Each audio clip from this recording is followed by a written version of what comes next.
සුවිසල් මාලිගාවක රජෙක් වගේ ජීවත් වෙන්න කැමති නම් අන්න ඒ වෙනුවෙන් ගැළපෙනම මාලිගාවක් වගේ ලක්ෂණ ගයක් අරගෙන තමයි ලක්ෂර ශ්‍රී ලංකා හංසි ඔන්න අද ඇවිල්ලා තියෙන්නේ. හරියටම කිව්වොත් පර්චේස් 29.5ක් තියෙනවා. ඊට අමතරව වර්ගඩි 4800ක් තියෙනවා. කාමර 5ක් තියෙනවා, බාත්රූම්ස් 5ක් තියෙනවා, maids quarters, drivers quarters, storage room, gym area, ඊට අමතරව ඕගොල්ලන්ට හැම දෙයක්ම තියෙන ලස්සන ගයක් තමයි අද මම පෙන්නන්නේ.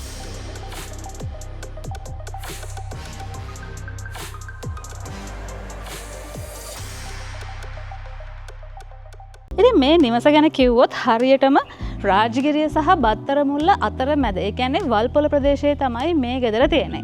ඒ කියන්නේ රාජගිරිය ටවුන් එකට මෙතන ඉඳන් කිලෝමීටර්ස් 3ක දුරක් තියෙනවා. අපිට බත්තරමුල්ල ටවුන් එකට කිලෝමීටර්ස් 4ක දුරක් තියෙනවා.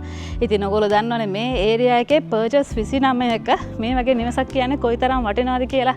විශේෂත්වය මේ නිවසේ පර්චේස් 15ක්ම ඔයගලන්ට ගාඩන් ඒරියා එක විදිහට තියෙනවා.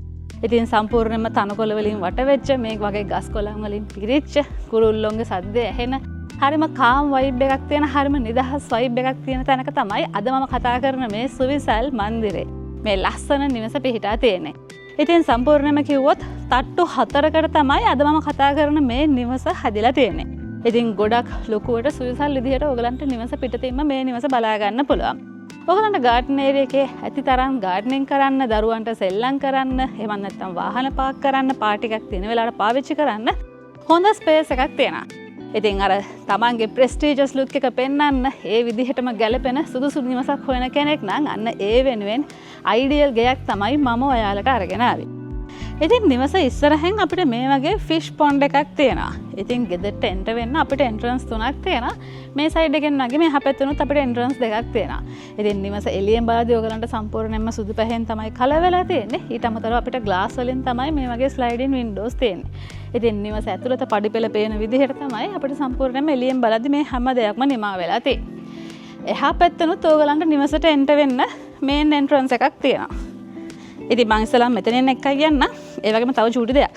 මේ ගෙදර වර්ගඩි 4800ක් තියෙනවා. මං කිය වගේ කාමර 5යි, බාත්රූම්ස් 5යි, හැම දෙයක්ම ගොඩාක් දේවල් තියෙනවානේ. ඉතින් ඒකින්ද මං ඉක්මනට ඔයගලන්ට මේ නිවස පෙන්වන්න. නැත්තම් ගොඩාක් දේවල් මට මේ වීඩියෝ එක දිගටම ඔයගලන්ට පෙන්වන්න වෙනවා. හරි. මේ තමයි මේන් එන්ට්‍රන්ස් එක. සම්පූර්ණයෙන්ම දැවෙන් තමයි අපිට මේන් ඩෝ එක ෆිනිෂ් වෙලා තියෙන්නේ. නිවසේ මේ එන්ට්‍රන්ස් එකෙන් වගේම එහා පැත්තෙනුත් ඔයගලන්ට එන්ටර් වෙන්න තවත් මේ වගේ ඩෝ එකක් තියෙනවා. ඉතින් එතනින් එන්ටර් වුණාම ඔයගලන්ට විසිටර්ස් ඒරියා එකක් විදිහට එහෙම නැත්නම් ලොබි ඒරියා එකක් විදිහට මේ ස්පේස් එක පාවිච්චි කරන්න පුළුවන්. මෙතන පුටු කිහිපයක් දාලා එන කට්ටියත් එක්ක කතා කරන්න ඒ වෙනුවෙන් මේ ඉඩකඩ පාවිච්චි කරන්න පුළුවන්. මං කියවනේ මේ නිවස තට්ටු කිහිපයකට තමයි හැදලා තියෙන්නේ. ඉතින් මේ ස්ටෙප්ස් එක පල්ලෙහාට බහලා ගියාට පස්සේ තමයි අපිට නිවසේ මේන් ලිවිං ස්පේස් එක තියෙන්නේ. අපි එවනම් එතනට ගිහිල්ලා බලමු. මේ තමයි ගෙදර තියෙන මේන් ලිවින් ඒරියා එක. ඉතින් අපිට මෙතන ඩබල් හයිට් ස්පේස් එකක් තමයි තියෙන්නේ. ඒ වගේම හරියම එලිගන් ලුක් එකක් තියෙන ෂැන්ඩලියර් එකකින් තමයි අපිට මේ ස්පේස් එක ඩිසයින් වෙලා තියෙන්නේ. ඉතින් සම්පූර්ණයෙන්ම සුදු පැහැයෙන් තමයි කලර් වෙලා තියෙන්නේ. අපිට මේ වගේ ග්ලාස් ස්ලයිඩින් වින්ඩෝස් තමයි තියෙන්නේ. ඉතින් මෙතනට ආවහමත් අපිට මේ වගේ වුඩන් බ්‍රිජ් එකක් තියෙනවා. ඔයගලන්ට නිවසේ ෆ්‍රන්ට් ගාඩන් ඒරියා එකට යන්න පුළුවන් විදිහට තමයි මෙතනින් අපිට එහා පැත්තට යන්න පුළුවන් විදිහට කනෙක්ට් වෙලා තියෙන්නේ. ඉතින් වුඩන් ෆිනිෂ් එකක් තියෙන විදිහට තමයි අපිට මේ නිවසේ ෆ්ලෝ එක ඩිසයින් වෙලා තියෙන්නේ. අපි ඉන්න මේ ෆ්ලෝ එකේ අපිට එහා පැත්තෙන් එක රූම් එකක් වගේම තවත් බාත්රූම් එකක් ෆික්ස් වෙලා තියෙනවා. ඉතින් මේ පැත්තට තමයි මම ඉස්සෙල්ලාම ඔයගලම එක්ක යන්න සූදානම් වෙන්නේ. මේ තමයි පල්ලෙහා තට්ටුවේ තියෙන බෙඩ්රූම් එක. ඉතින් විසිටර්ස් රූම් එකක් විදිහට ඔයගලන්ට මේ කාමරේ පාවිච්චි කරන්න පුළුවන්. ඔෆිස් රූම් එකක් විදිහට උනත් යූස් කරන්න පුළුවන්. අපිට AC එකක් වගේම ෆෑන් එකක් ෆික්ස් වෙලා තියෙනවා. ඒත් එක්කම මේ කාමරෙත් එක්ක එහා පැත්තෙන් තමයි අපිට මේ පල්ලෙහා තට්ටුවේ පාවිච්චි කරන්න තියෙන කොමන් බාත්රූම් එක තියෙන්නේ. අපිට මොසයික් ඩිසයින් එකකින් තමයි ටයිල් එක ෆිනිෂ් වෙලා තියෙන්නේ. රොසෙල් බ්‍රෑන්ඩ් එකෙන් තමයි අපිට බාත්රූම් ෆිටින්ග්ස් ලබා දීලා තියෙන්නේ. මෙතනත් අපිට සින්ක් එකක් ප්ලේස් වෙලා තියෙනවා. ඉතින් මම දැන් සූදානම් වෙන්නේ නිවසේ උඩ තට්ටුවට ගිහිල්ලා ඔයගලන්ට එතන විස්තර පෙන්නන්න. එහෙමනම් නිවසේ ෆස්ට් ෆ්ලෝ එකේ තමයි මම ඉන්නේ. ඉතින් මේ ෆ්ලෝ එකට ආවමත් ඔයගලන්ට පල්ලෙහා තට්ටුව වගේම මම අර කලින් පෙන්නපො හරිම එලිගන් ලුක් එකක් තියෙන ෂැන්ඩලියර් එක මෙතනට පැහැදිලිවම බලා ගන්න පුළුවන් හැකියාව තියෙනවා. ඉතින් මේ ෆ්ලෝ එකේ මේ ස්පේස් එක තමයි නිවසේ ඔරිජිනලි ඩයිනින් ඒරියා එක විදිහට ඩිසයින් කරලා තියෙන්නේ. හැබැයි මම ඔයගලන්ට කියනවා මේ නිවස ඔයාලට කැමති විදිහකට ඩිසයින් කරගන්න පුළුවන්. කැමති නම් ටීවී ලොබි එකක් විදිහට උනත් ඔයගලන්ට මේ ස්පේස් එක ඩිසයින් කරගන්න පුළුවන්. ඒත් එක්කම එහා පැත්තෙන් තියෙන මේ ඉඩකඩ තමයි ඕපන් පෑන්ට්‍රි එකක් වෙනුවෙන් ඩිසයින් කරලා තියෙන්නේ. මේ පැත්තෙන් ඔයගලන්ට ඕපන් පෑන්ට්‍රි එකක් ලස්සනට නිමා කරගන්න පුළුවන්. ඒකට අකමැති නම් ඩයිනින් ඒරියා එක විදිහට ඔයගලන්ට මේ ඉඩකඩ පාවිච්චි කරන්නත් පුළුවන්. මොකද එහා පැත්තෙනොත් ඔයගලන්ට සම්පූර්ණයෙන්ම ෆිනිෂ්ඩ් පෑන්ට්‍රි එකක් තියෙනවා. ඉතින් මේ පෑන්ට්‍රි එක තමයි වෙට් කිචන් එක විදිහට මේ නිවසේ ඩිසයින් කරලා තියෙන්නේ. අපිට සම්පූර්ණයෙන්ම දැවෙන් තමයි අප කබඩ් එකම ලෝව කබඩ් නිමා වෙලා තියෙන්නේ. කළු පහෙන් ග්‍රැනයිට් ටොප් එකක් තියෙනවා. මේ වෙට් කිචන් එකට අමතරව මේ සයිඩ් එකනොත් අපිට තවත් වෙට් කිචන් එකක් තියෙනවා. ඉතින් මේ ඒරියා එකේ ඊට අමතරව අපිට මේඩ්ස් ක්වාටර්ස් ඊට වගේම අපිට ඩ්‍රයිවර්ස් ක්වාටර්ස් වගේම ලොකු ස්ටෝරේජ් ඒරියා එකක් තියෙනවා. කවර්ඩ් වෙහිකල් පාකින් එක මේ සයිඩ් එකෙන් තමයි අපිට ප්ලේස් වෙලා තියෙන්නේ. ඉතින් නිවසට අරන් එන ග්‍රොසරීස් ඔයගලන්ට මේන් ඩෝ එකෙන් අරන් එන්න නැතුව කෙලිම මේ පැත්තෙන් අරගෙන ඇතුළට එන්න පුළුවන් විදිහට තමයි මේ නිවස ඩිසයින් කරලා තියෙන්නේ. මේ ගෙදර හරියටම කිව්වොත් ආකිටෙක්චරලි ඩිසයින් ගයක්. ඉතින් මේ නිවසියන් එක දවසක්වත් මේ නිවසේ පදිංචි වෙලා නැහැ. ගිය අවුරුද්දේ තමයි මේ නිවස සම්පූර්ණයෙන්ම වැඩ අවසන් කරලා තියෙන්නේ. හැබැයි මේ අවුරුද්ද වෙනකොට ඔවුන් කැනඩාවේ පදිංචිට ගිහිල්ලා. ඒක හින්දා තමයි මේ කෝටි ගණක් වටින නිවස ඔවුන් විකුණන්න තීරණය කරලා තියෙන්නේ.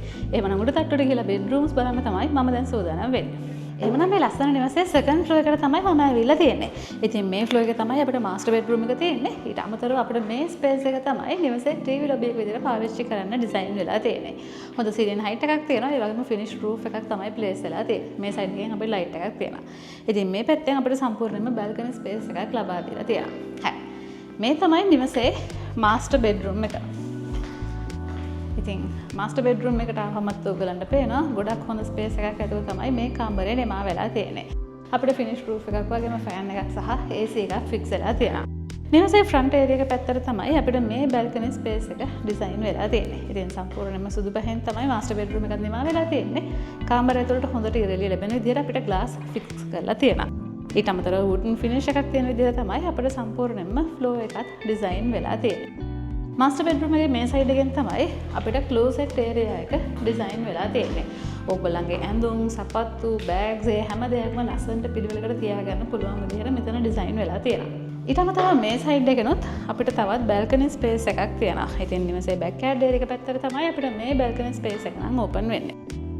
හරි. එහෙනම් මම දැන් සෝදානම් වෙන්නේ මාස්ටර් බෙඩ්රූම් එකට අදාළ ඇටැච් බාත්රූම් එක පෙන්වන්න. අපිට ටයිටේනියම් ෆිනිෂ් එකක් තියෙන විදිහට තමයි ටයිල් එක නිමා වෙලා තියෙන්නේ. එහා පැත්තෙන් අපිට ගොඩක් වයිඩ් මිරර් එකක් වුඩන් ෆ්‍රේම් එකක් එක්කම ෆික්ස් වෙලා තියෙනවා. කොමඩ් එක වගේම එහා පැත්තෙන් තමයි අපිට ෂවර් ඒරියා එක ෆික්ස් වෙලා තියෙන්නේ. ඉතින් හැම දෙයක්ම හරිම ලස්සනට හරිම නීට් එකට මේ නිවසේ පිළිවෙලකට හදලා තියෙනවා. මාස්ටර් බෙඩ්රූම් එක තියෙන ෆ්ලෝ එකේ ඉඳන් අපිට ස්ටෙප්ස් කිහිපයක් නැග්ගට පස්සේ තමයි ඊතුරු කාමර වලට යන්න තියෙන්නේ. ඉතින් සම්පූර්ණයෙන්ම දැවෙන් තමයි අපිට මේ ස්ටෙප්ස් නිර්මාණය වෙලා තියෙන්නේ. ඉතින් මේ තමයි දරුවන්ට පාවිච්චි කරන්න ඩිසයින් කරපු බෙඩ්රූම්ස්. අපිට හොඳ ස්පේස් එකක් ඇතුව තමයි මේ කාමරත් නිමා වෙලා තියෙන්නේ. ෆෑන් එකක් වගේම AC එකක් ෆික්ස් වෙලා තියෙනවා. ඉතින් වුඩන් වලින් තමයි අපිට මේ ෆ්ලෝ එකත් ඩිසයින් වෙලා තියෙන්නේ. ඊට අමතරව මේ කාමරේට පාවිච්චි කරන්න තියෙන ඇටැච් බාත්රූම් එක තමයි ඔයාලා දැන් මේ දකින්නේ මොසැක් ටයිල් ඩිසයින් එකෙන් තමයි අපිට මේ බාත්රූම් එකත් ෆිනිෂ් වෙලා තියෙන්නේ. එහෙමනම් මේ කාමරේට අමතරව අපිට එහා පැත්තේ තවත් එක බෙඩ්රූම් එකක් ප්ලේස් වෙලා තියෙනවා. ඒ තමයි මෙන්න මේ බෙඩ්රූම් එක. ඉතින් මේ කාමරේත් අපිට ෆෑන් එකක් වගේම AC එකක් ෆික්ස් කරලා තියෙනවා. සයිඩ් එකෙන් තවත් ඕපන් කරන ජනේලයක් තියෙනවා. මේ තමයි අනිත් බෙඩ්රූම් එක. ඉතින් මම කලින් කිව්වා වගේ සම්පූර්ණයෙන්ම බෙඩ්රූම්ස් පහකින් තමයි අපිට මේ නිවස නිමා වෙලා තියෙන්නේ. ෆෑන් එකක් වගේ AC එකක් තියෙනවා. එහා පැත්තෙන් අපිට තවත් ප්‍රයිවට් බල්කනි ස්පේස් එකක් තියෙනවා.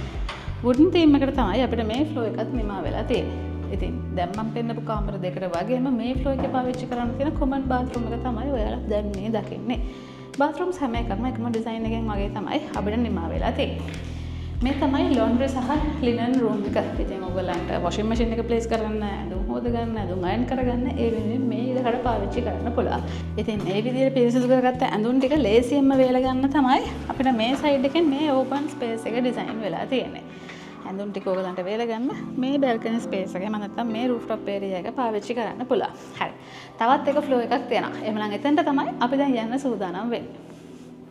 ඉතින් මේ නිවසේ අවසාන ෆ්ලෝ එකේ තමයි මම ඉන්නේ. මේ කාමරේ තමයි ශ්‍රයින් ඒරියා එකක් විදියට. එහෙම නැත්නම් ආගමික කටයුතු කරන්න ඩිසයින් කරලා තියෙන්නේ. හැබැයි ඔයගොල්ලන්ගේ කැමැත්ත පරිදි රීඩින් කෝනර් එකක් විදියට එහෙම නැත්නම් ඔෆිස් රූම් එකක් විදියට උනත් ඔයගලන්ට බෙඩ්රූම් එකක් විදියට උනත් මේ කාමරේ පාවිච්චි කරන්න පුළුවන්. මෙතනත් අපිට කවර්ඩ් ස්පේස් එකක් තියෙනවා. ඉතින් ඔයගලන්ට එන්ටර්ටේන්මන්ට් හෝල් එකක් විදියට, ජිම් ඒරියා එකක් විදියට, දරුවන්ට ප්ලේ ඒරියා එකක් විදියට මේ ස්පේස් එක ඩිසයින් කරගන්න පුළුවන්. ඒ වගේම මෙහා පැත්තෙන් තමයි අපිට මේන් බල්කනි ස්පේස් එක එහෙම නැත්නම් රූෆ් ටොප් ඒරියා එක ඩිසයින් වෙලා තියෙන්නේ. ඉතින් ලොකේෂන් එක ගැන හරියට විස්තර කිව්වොත් රාජගිරිය ටවුන් එකට මෙතන ඉඳන් කිලෝමීටර්ස් 3ක දුරක් තියෙනවා. ඒ වගේම අපිට බත්තර මුල්ලට කිලෝමීටර්ස් 4ක දුරක් තියෙනවා. හරිම ප්‍රයිම් ලොකේෂන් එක තමයි අද අපි කතා කරන මේ නිවහන පිහිටා තියෙන්නේ. ඉතින් මෙතන තියෙනවා පර්චස් 29.5ක්. ඉතින් ඒකෙන් පර්චස් 15ක්ම අපිට ගාඩන් ඒරියා එක ලබා දීලා තියෙනවා. වර්ගඩි 4800ක නිවසක් තමයි මේ තියෙන්නේ. කාමර 5ක් තියෙනවා, බාත්රූම්ස් 5ක් තියෙනවා. ඊට අමතරව අපිට ශ්‍රයින් ඒරියා එකක්, එන්ටර්ටේන්මන්ට් ඒරියා එකක්, මේඩ්ස් quarters, drivers quarters, wet kitchen එකක්, මේන් පැන්ට්‍රි එකක් හැම දෙයක්ම තියෙනවා. ඉතින් මේ ලස්සන නිවසේ ප්‍රයිස් එක කෝටි 17ක් වෙනවා. ඒ කියන්නේ 170 මිලියන් වෙනවා. ඔයාලත් කැමති නම් මේ ලස්සන නිවස මිලදී ගන්න ඕනත් පුළුවන්. පල්ලේ දෙන contact numbers හරහා ලක්ෂරි ශ්‍රී ලංකා අපිව සම්බන්ධ කරගෙන මේ ගෙදර බලන්න ඇවිල්ලා ප්‍රයිස් එක negotiate කරලා මේ සුවිසල් නිවසේ වාසනාවන්ත හිමිකාරයා වෙන්න. ඒ වගේම ඔයගලන්ට විකුණ ගන්න බලාපොරොත්තු වෙන මේ වගේ ලස්සන ගෙයක් ඉඩමක් තියෙනවා නම් ඔයගලන්ට පුළුවන් පල්ලේ දෙන contact numbers හරහා ලක්ෂරි ශ්‍රී ලංකා අපිව සම්බන්ධ කරගෙන මේ වගේ වීඩියෝ එකක් ඔයගලන්ටත් කරගන්න. ඉතින් තවත් වීඩියෝ එකක් කරගෙන හන්සේක්මන්ට මෙන්න. එතකන් ඔයාලා හැමෝටම සුබ දවසක්.